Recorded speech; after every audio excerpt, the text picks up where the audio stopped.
Assalamualaikum warahmatullahi wabarakatuh. Rekan-rekan sekalian, kembali kita berjumpa di Jejak Semesta 65. Saya berharap bahwa kita semua dalam keadaan sehat walafiat, dan bagi yang menjalankan ibadah puasa, semoga rahmat Allah senantiasa menyertai kita sekalian.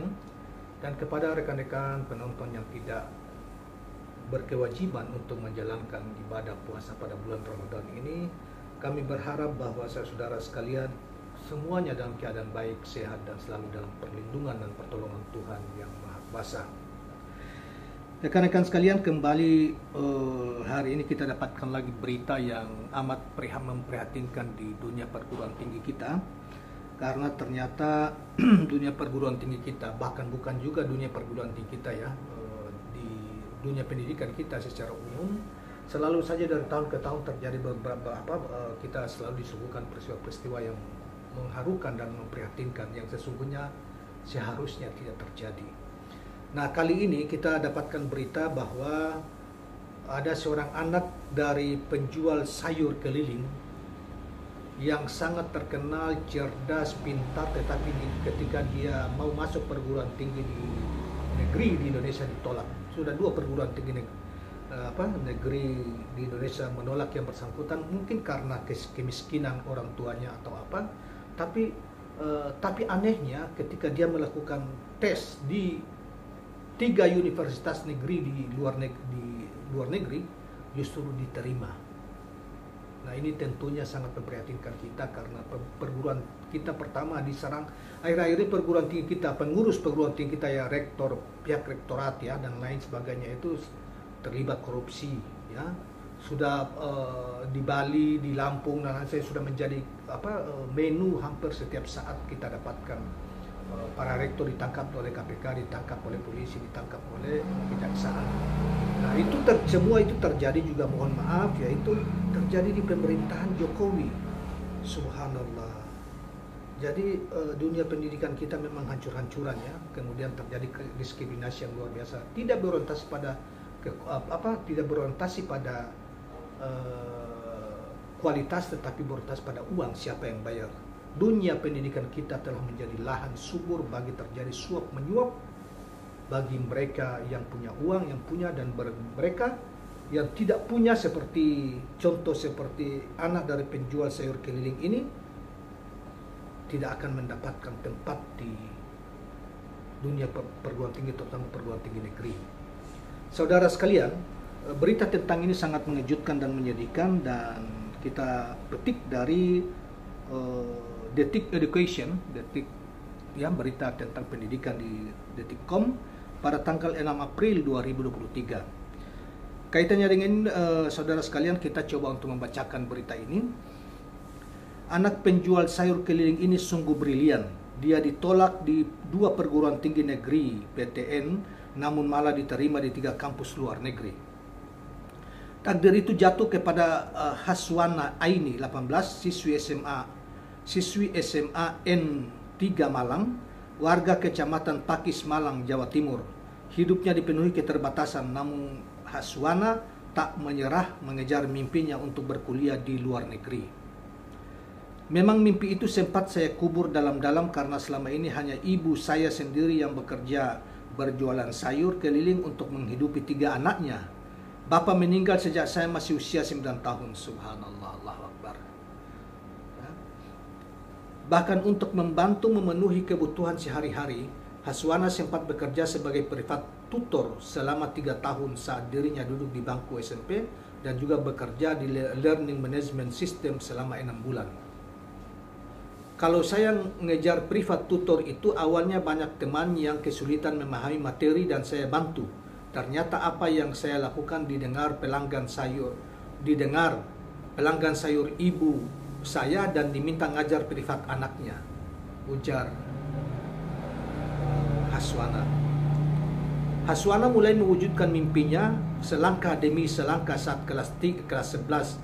Saat itu ia mencoba mendaftar melalui jalur beasiswa. Haswana sadar tak ada mimpi yang tercapai dengan instan. Semuanya mesti melalui proses. Untuk mengurus pendaftaran, berkas dan mengikuti ujian seleksinya itu memang memakan waktu yang panjang.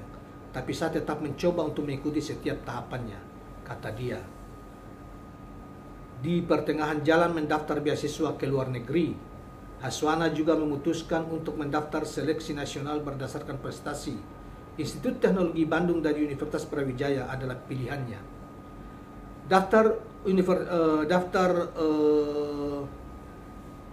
Universitas Brawijaya ini saya ambil jurusan manajemen dan di ITB itu ambil jurusan bisnis manajemen.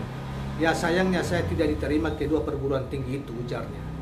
Kini dia tidak bersedih lagi karena ditolak Universitas Brawijaya maupun ITB melalui beasiswa Indonesia Maju BIM. Haswana diterima di 4 program yang ada di universitas luar negeri dan 1 sekolah terlepas. Universitas of Toronto, Kanada. Luar biasa ya. Kemudian MC Master University Kanada, kemudian Monash University Australia, dan The Groot School of Business Kanada. Anak kedua dari 3 bersaudara itu mengaku jika disuruh memilih dirinya akan memutuskan untuk masuk ke Universitas of Toronto, Kanada. Mengingat kampus dengan program sosial sains dan humanitis yang diambil sesuai dengan keinginannya sejak awal. Tapi saya benar-benar nggak nyangka pada akhirnya mimpi untuk kuliah di luar negeri bisa tercapai. Saya sangat bersyukur bisa mendapatkan kesempatan ini, sambungnya. Allah Maha Kuasa. Dia berhasil meraih mimpi. Dia juga merasa bersyukur dan senang telah mendapatkan dukungan dari keluarganya untuk melanjutkan studi S1 ke luar negeri. Saat ini dirinya pun masih menunggu tahapan akhir letter of government. Jika tidak ada halangan selama prosesnya, Haswana mulai aktif dalam perkuliahan pada September 2023 mendatang. Ibu saya mendukung sekali, bahkan berhasil lolos saat mendaftar ke universitas luar negeri ini, tentu tidak lain berkat doa dari ibu saya. Subhanallah. Nah, demikianlah kawan-kawan sekalian kisah yang luar biasa dari seorang anak penjual sayur keliling dari Malang yang ditolak, justru memprihatinkan karena kecerdasan kehebatan anak ini, tetapi di perguruan tinggi dalam negeri, setidaknya di Universitas Brawijaya dan Universitas Teknologi Bandung, tolak, tidak diterima. Tidak diterima itu karena apakah yang bersangkutan dianggap tidak mampu secara intelektual atau dari sisi prestasi, atau karena anak dari seorang tukang sayur yang tentunya dia berharap masuk perguruan tinggi adalah mendapatkan beasiswa, ya. Nah, tetapi justru di perguruan tinggi begitu banyak jurusan dan fakultas yang menerimanya. Di Kanada terutama, bahkan juga di Australia. Ini memalukan sebetulnya, memalukan dunia pendidikan kita, dunia perguruan tinggi kita. Dan memang saudara-saudara sekalian, nyaris rusak. Sebenarnya rusak dunia pendidikan kita. Baik dimulai dari tingkat dasar sampai ke perguruan tinggi. Saudara sekalian, di kampung-kampung dengan dana bos yang ditransfer langsung ke rekening sekolah, kepala sekolah, guru-guru itu relatif jarang mengajar. Mereka tinggalkan tugas berbulan-bulan dan mereka hanya membiarkan guru-guru honorer untuk mengajar. Kadang-kadang anak-anak tidak sekolah. Saudara, kalau tidak percaya, coba adakan, terutama mungkin di luar Jawa ya, coba adakan penelitian atau seperti tentang ini. Saya sering ke daerah, ya, terutama ada satu desa ya di Amalera Selatan lah. Kepala sekolahnya baik SMP, apalagi SMA, juga SD, nyaris sering meninggalkan tempat itu berbulan-bulan tanpa alasan yang jelas. Nanti dana bosnya sudah mau jelang habis, baru mereka datang pura-pura berapa hari setelah itu pergi lagi. Bagaimana anak-anak kita bisa punya prestasi? Bagaimana anak-anak kita bisa mengakses informasi tentang pendidikan secara baik kalau guru-gurunya saya tidak mengajar. Nah, jadi sebetulnya masih bagus, sangat jauh bagus manajemen pendidikan kita di zaman ini, masih lebih baik di zaman Orde Baru, dan kira-kira mungkin sebelum manajemen uang bos itu diturunkan langsung ke sekolah. Karena itu digunakan oleh banyak diselewengkan oleh kepala sekolah dengan bendaharanya. Oleh karena itu, kan saya sarankan dana bos itu ditarik. dan dibuat mekanisme baru untuk distribusikan. Mungkin lebih bagus itu distribusikan dalam bentuk apa?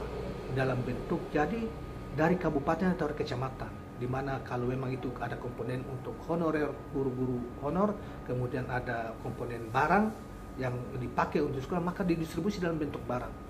Kalau tidak, kepala sekolah selalu tidak punya berada di tempat sekolah berbulan-bulan, dan mungkin dalam 1 tahun bisa hanya berada secara efektif 1-2 bulan saja, 3 bulan di tempat sekolah itu, dan sisanya mereka entah kemana, melanglang buana, dan selalu saja alasannya berurusan dengan kabupaten lain, padahal sebetulnya tidak juga seperti itu. Nah, itu di dunia perguruan tinggi menengah ke bawah.